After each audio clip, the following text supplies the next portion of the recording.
change the world? Start off by making your bed.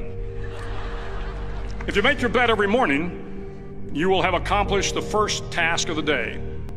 It will give you a small sense of pride, and it will encourage you to do another task, and another, and another. And by the end of the day, that one task completed will have turned into many tasks completed. Making your bed will also reinforce the fact that the little things in life matter. If you can't do the little things right, you'll never be able to do the big things right. And if by chance you have a miserable day, you will come home to a bed that is made, that you made. And a made bed gives you encouragement that tomorrow will be better. To pass SEAL training, there are a series of long swims that must be completed. One is the night swim. Before the swim, the instructors joyfully brief the students on all the species of sharks that inhabit the waters off San Clemente. They assure you, however, that no student has ever been eaten by a shark, at least not that they can remember. But you are also taught that if a shark begins to circle your position, stand your ground. Do not swim away. Do not act afraid. And if the shark, hungry for a midnight snack, darts towards you, then summons up all your strength and punch him in the snout, and he will turn and swim away. There are a lot of sharks in the world. If you hope to complete the swim, you will have to deal with them. So if you want to change the world, don't back down from the sharks. Over a few weeks of difficult training, my SEAL class, which started with 150 men, was down to just 42. There were now 6 boat crews of 7 men each. I was in the boat with the tall guys, but the best boat crew we had was made up of the little guys, the Munchkin crew, we called them. No one was over 5'5". The Munchkin boat crew had 1 American Indian, 1 African American, 1 Polish American, 1 Greek American, 1 Italian American, and 2 tough kids from the Midwest.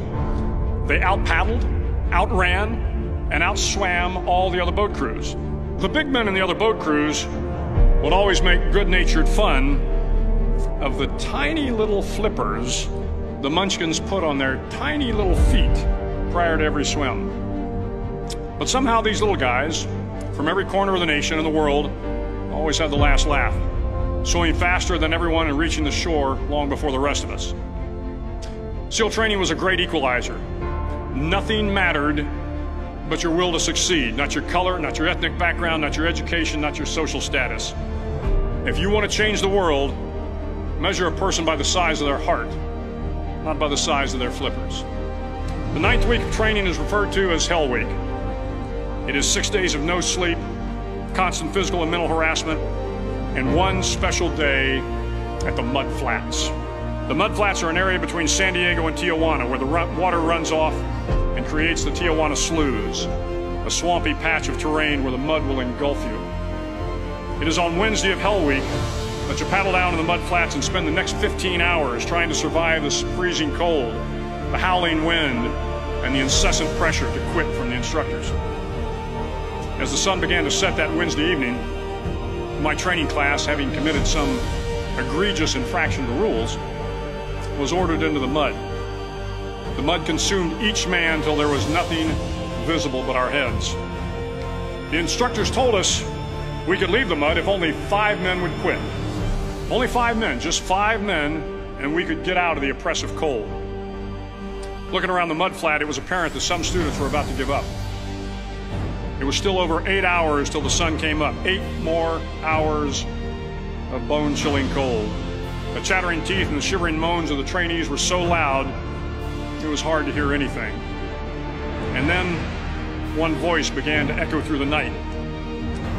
One voice raised in song. The song was terribly out of tune, but sung with great enthusiasm.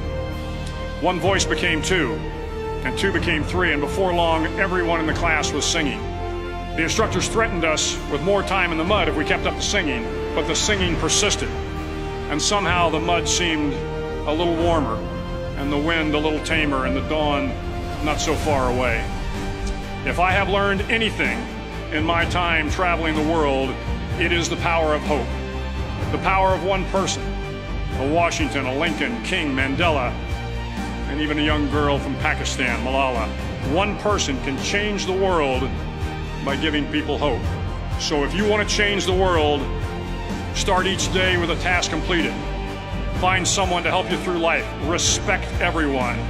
Know that life is not fair and that you will fail often. But if you take some risks, step up when the times are the toughest, face down the bullies, lift up the downtrodden, and never ever give up. If you do these things, the next generation and the generations that follow will live in a world far better than the one we have today. And what started here will indeed have changed the world for the better.